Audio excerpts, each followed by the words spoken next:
Hi guys, welcome back to my YouTube channel the SAP study. हम पढ़ रहे थे राजस्थान एकीकरण के चरणों के बारे में, जिसमें हमने 3 चरण पढ़ लिए थे। अब हम पढ़ते हैं राजस्थान एकीकरण का चतुर्थ चरण, जिसे कहा जाता है वृहत राजस्थान, और इसका निर्माण हुआ 30 मार्च 1949 को। 30 मार्च को, जैसे कि आप सभी जानते होंगे कि राजस्थान दिवस मनाया जाता है। उसकी बात भी हम यहाँ पर करेंगे। तो देखते हैं चतुर्थ चरण के बारे में।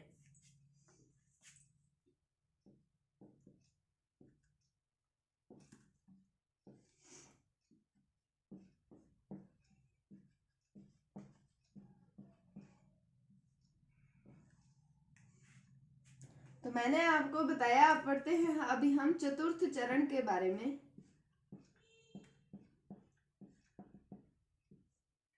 तो राजस्थान एकीकरण का जो हमने प्रथम चरण पढ़ा था, उसमें मत्स्य संघ का निर्माण हुआ। दूसरा चरण पढ़ा हमने राजस्थान संघ का निर्माण हुआ, और तीसरे चरण में संयुक्त राजस्थान का निर्माण हुआ था। अब चौथा चरण जो है, इसके अंदर वृहद राजस्थान,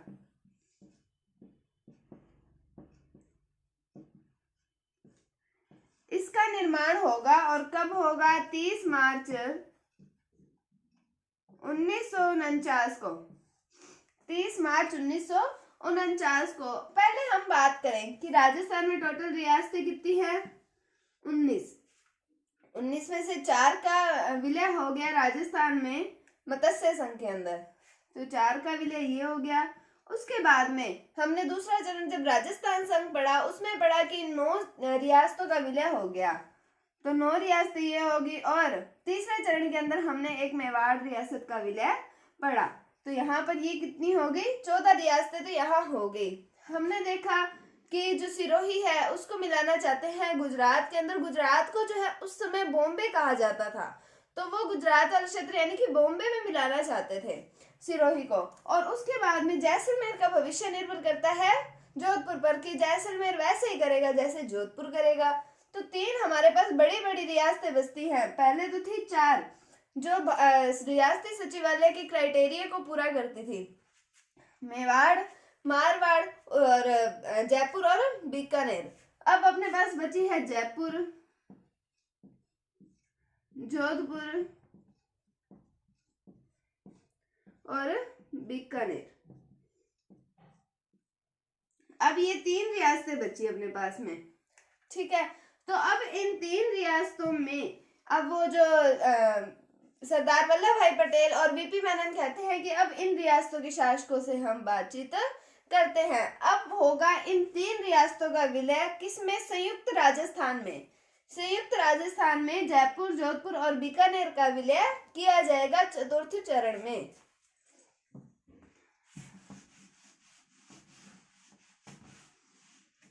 और जोधपुर के साथ में अगर जोधपुर मिलेगा तो उसके साथ में मिलेगा जैसलमेर। तो जैसलमेर का विलय भी इसी चरण में किया जाएगा। तो हम बात करें इसके अंदर रियासतें, या फिर हम कह सकते हैं वृहद राजस्थान में ही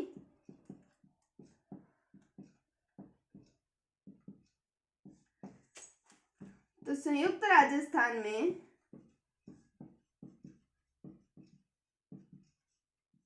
इसके साथ में जयपुर, जोधपुर, बीकानेर और जैसलमेर। तो हम बात करते हैं सबसे पहले जोधपुर रियासत की।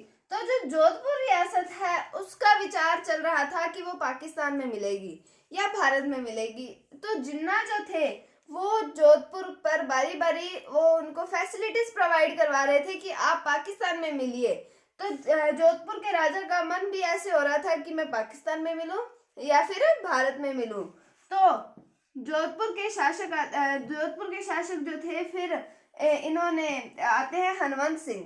तो जोधपुर के शासक कौन से आते हैं? हनुमंत सिंह। तो जो ये हनुमंत सिंह है, इनके साथ बातचीत चल रही थी। तो इसके अंदर पेन एंड पिस्टल, वो मतलब एक तरीके का पेन था, आगे से पेन पीछे से पिस्टल। तो वो इन्होंने उठाया कि वो सामने वाले पर आक्रमण करें। लेकिन जो लॉर्ड माउंटबेटन हैं उन्होंने इनको समझा दिया और जोधपुर का विलय करवा दिया वृहद राजस्थान के अंदर। और जोधपुर का विलय हो गया तो जैसलमेर का विलय भी हो गया। अब जयपुर के राजा जो है मानसिंह सेकंड, मानसिंह द्वितीय, इनको कहा कि आपको राजप्रमुख का ओहदा देंगे, तो इन्होंने विलय कर लिया। और बीकानेर की रियासत के जो थे शार्दुल सिंह, वो तो आराम से मान गए थे कि हाँ चलो ठीक है, हम विलय कर लेते हैं वृहद राजस्थान के अंदर। तो यहाँ पर इन रियासतों का विलय होता है और साथ में एक ठिकाना आता है जिसका नाम आता है लावा। तो इस ठिकाने का भी विलय वृहद राजस्थान के अंतर्गत किया जाता है। और उसके बाद में हम इसके उद्घाटन की बात करें तो इसका उद्घाटन जैसे कि हमने वहां भी पढ़ा कि 30 मार्च 1949 को जयपुर में हुआ और किया गया सरदार वल्लभ भाई पटेल के द्वारा।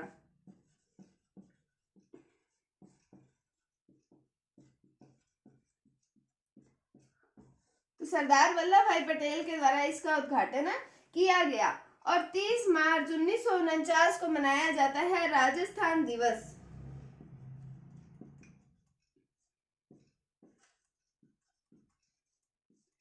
इसके पीछे हम दो कारण मान सकते हैं। इस दिन हिंदू नव वर्ष भी था, तो इन्होंने कहा कि हमारा राजस्थान लगभग तो मिल ही गया, लगभग 18 रियासतें यहाँ पर मिल गई थी 19 में से। एक सिरोही जो रह गई थी, सिर्फ वही रह गई थी रियासत राजस्थान में विलय होने से। तो राजस्थान दिवस कुछ तो यहाँ पे हिंदू नव वर्ष था इसलिए मिला दिया, मतलब बनाया गया राजस्थान दिवस। और कुछ यहाँ पर इतनी बड़ी बड़ी रियासतें जो यहाँ पर शामिल हो गई, इस खुशी में इन्होंने 30 मार्च 1949 को मनाया राजस्थान दिवस। तो हमने पढ़ा वृहद राजस्थान के अंदर संयुक्त राजस्थान में जयपुर, जोधपुर, बीकानेर और जैसलमेर ये रियासतें सम्मिलित की गई और लावा ठिकाने को सम्मिलित किया गया। उसके बाद में हम बात करते हैं इसके उद्घाटन की। तो 30 मार्च 1949 को उद्घाटन हुआ, जयपुर में सरदार वल्लभ भाई पटेल ने किया था और इसी दिन राजस्थान दिवस भी मनाया जाता है। उसके बाद में जयपुर के राजा मानसिंह द्वितीय, सवाई मानसिंह द्वितीय जो है वो क्यों माने कि उन्हें राज प्रमुख का पद दिया जाएगा। चलो ठीक है, उन्हें तो राज प्रमुख का पद दे देते हैं। और हमने पढ़ा कि यहाँ पर संयुक्त राजस्थान में विलय हुआ है इन रियासतों का।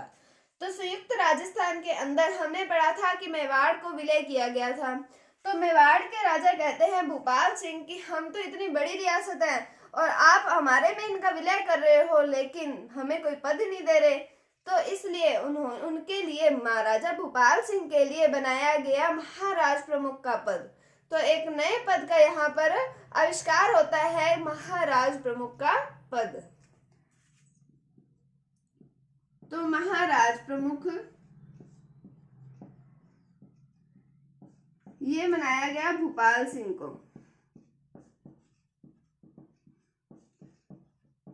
ये है मेवाड़ के, मतलब इनकी बात भी सही है, इनका इतना गौरवशाली इतिहास रहा है तो इनको तो ये स्थान मिलना उचित ही है। उसके बाद में राज प्रमुख का पद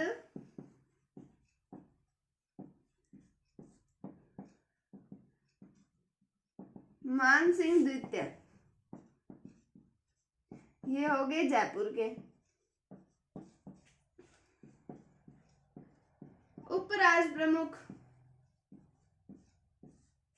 उपराज प्रमुख बनाया भीम सिंह को,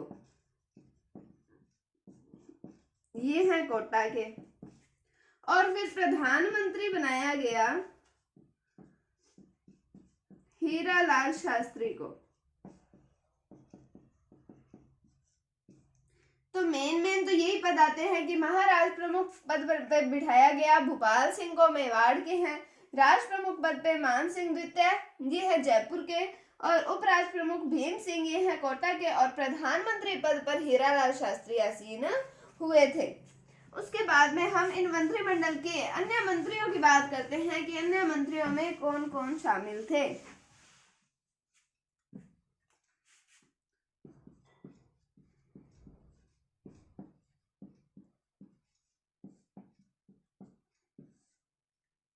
तो अन्य मंत्रियों की हम बात करें तो पहले नाम आता है सिद्धराज डड्डा। प्रेम नारायण माथुर,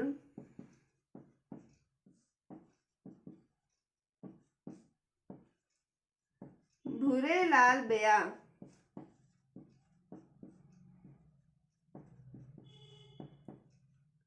फूलचंद बाफना,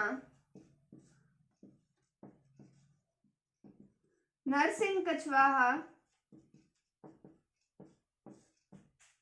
और हम बात करें राव राजा हनुमंत सिंह।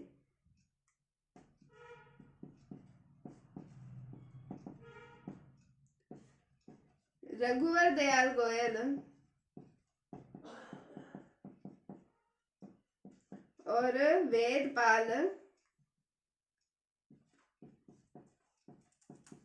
त्यागी। तो हमने मंत्रिमंडल के अन्य सदस्यों की बात की, जिसके अंदर सिद्धराज, प्रेम नारायण माथुर, भूरेलाल बेया, फूलचंद बाफना और नरसिंह कछवाहा। राव राजा हनुमंत सिंह ये जोधपुर वाले ही हैं, और रघुवर दयाल गोयल और वेदपाल त्यागी ये सम्मिलित हुए मंत्रिमंडल के सदस्यों में। उसके बाद में हम बात करते हैं कि अब बृहद राजस्थान की राजधानी किसे बनाया जाएगा। हनुमंत सिंह की हमने बात की, जो जोधपुर के थे वो तो पहले ही एटीट्यूड में थे कि हमें अच्छा पद दो, हमें अच्छे से ट्रीट करो, नहीं तो हम पाकिस्तान में मिल जाएंगे। वो तो पहले ही उनको ब्लैकमेल कर रहे थे। अब जब बात आती है राजधानी बनाने की, तो राजधानी बना रहे थे ये जयपुर को राजधानी बनाते बनाते ये कहते, जोधपुर के जो राजा थे वो कहते कि नहीं, जोधपुर को राजधानी बनाओ। जयपुर के राजा को तो आप लोगों ने राज प्रमुख का पद दे दिया, लेकिन अब राजधानी तो जोधपुर को बनाओ। तो फिर अब देखते हैं, यहाँ पर एक समिति का गठन होता है, BR पटेल समिति का। तो वो देखते हैं हम। राजधानी बनाई गई जयपुर को। अब जयपुर को बनाया है, इतना मतलब अच्छा काम किया इन्होंने जयपुर को बनाकर। कैसे बनी है जयपुर राजधानी? जोधपुर वाला शासक भी तो अड़ा हुआ है कि नहीं, मेरे को ही राजधानी दो, मतलब मैं ही जोधपुर को ही राजधानी बनाओ। तो क्या होता है, राजधानी के गठन के लिए BR पटेल समिति का गठन किया गया।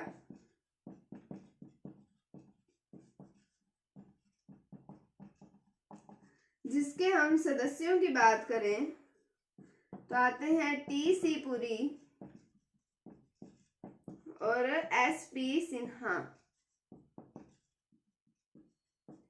TC पुरी और SP सिन्हा। अब जो ये समिति है ये तय करती है कि जयपुर और जोधपुर में से जयपुर को राजधानी बनाई जाए। अब जोधपुर वाला नाराज हो गया तो उसको दे दिया न्याय विभाग। उसे कहा कि हाई कोर्ट बनाया जाएगा जोधपुर के अंदर, सारे राजस्थान का न्याय आप करोगे।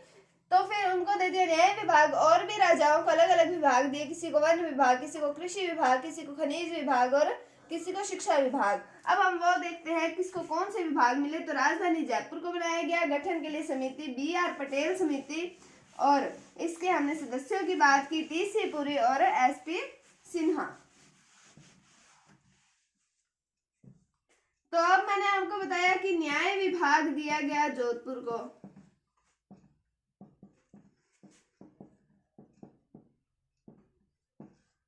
अब ये जब जोधपुर को न्याय विभाग दिया, तब बाकी राजा कहते कि हमें तो आप लोगों ने कोई विभाग नहीं दिया। उनको बना दिया, जयपुर को राजधानी बना दिया, जोधपुर को न्याय विभाग दे दिया। तो उनको खुश करने के लिए इन्होंने शिक्षा विभाग दिया बीकानेर को,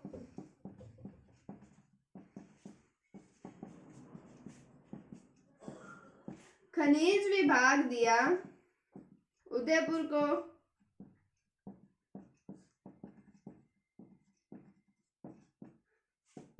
वन विभाग दिया कोटा को, और कृषि विभाग दिया भरतपुर को। कोटा को वन विभाग के साथ साथ सहकारी विभाग भी मिला था। तो न्याय विभाग जोधपुर, शिक्षा विभाग जो है वो बीकानेर को दिया गया, खनिज विभाग उदयपुर को, वन विभाग और सहकारी विभाग दिया गया कोटा को, और कृषि विभाग दिया गया भरतपुर को। अब सारे राजा हो गए खुश। अब बात आती है इनके प्री वीपर्स की, इनको कितने कितनी पेंशन मिली थी भारत सरकार द्वारा।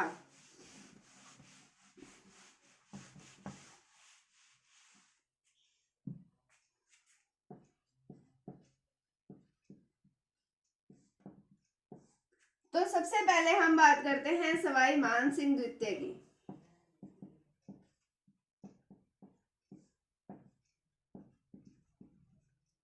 कहाँ के हैं ये? जयपुर के। तो इनको मिली थी 18 लाख प्री वीपर्स मिले थे। साथ में इनको 5.5 लाख राज प्रमुख का वेतन भी मिला था। उसके बाद में हम बात करें हनुमंत सिंह की। ये है जोधपुर के। तो इन्हें 17,50,000 रुपए प्री वीपर्स मिला था। फिर हम शार्दुल सिंह की बात करते हैं। ये हैं बीकानेर के। तो इन्हें 17 लाख मिला था। और रघुनाथ सिंह, ये हैं जैसलमेर के। इन्हें 1,80,000 प्री वीपर्स मिला था। तो सवाई मान सिंह द्वितीय जयपुर के हैं, उन्हें 18 लाख प्री वीपर्स मिला। हनुमंत सिंह जोधपुर के 17,50,000, शार्दुल सिंह बीकानेर के 17 लाख और रघुनाथ सिंह जैसलमेर के 1,80,000 इनको प्री वीपर्स मिला था। तो मैंने आपको पहले भी बताया था, आप इसको याद करो ना करो आपकी मर्जी पे डिपेंड करता है, लेकिन अगर आप इसको याद कर लेते हो तो आपको ये पता चल जाएगा कि एकीकरण के समय पर किस क्षेत्र के शासक कौन थे। अगर पढ़ना ही है तो इसको भी साथ लेके पढ़ ही लिया जाए। अगर पढ़ना हो तो आप पढ़ो, कंटिन्यूसली पढ़ो, अपना दृढ़ संकल्प करके पढ़ो कि आपको पढ़ना है और आपको जॉब लगनी है। तो आप इस तरीके से पढ़ो कि आप उसको कभी भूलो ही नहीं। तो उम्मीद है आपको टॉपिक समझ आया होगा। आज हम सिर्फ चतुर्थ चरण की बात करेंगे, तो कल हम आगे इसके 5वें 6ठे चरण की बात करेंगे। उम्मीद है आपको वीडियो अच्छा लगा होगा। अगर आपको इसमें कोई भी डाउट है तो आप कमेंट सेक्शन में पूछ सकते हैं। अगर आपको वीडियो थोड़ी सी भी अच्छी लगी है तो इसे लाइक कीजिए, शेयर कीजिए और चैनल पर नए हैं तो इसे सब्सक्राइब जरूर कीजिए। Thank you, thanks for watching, bye bye.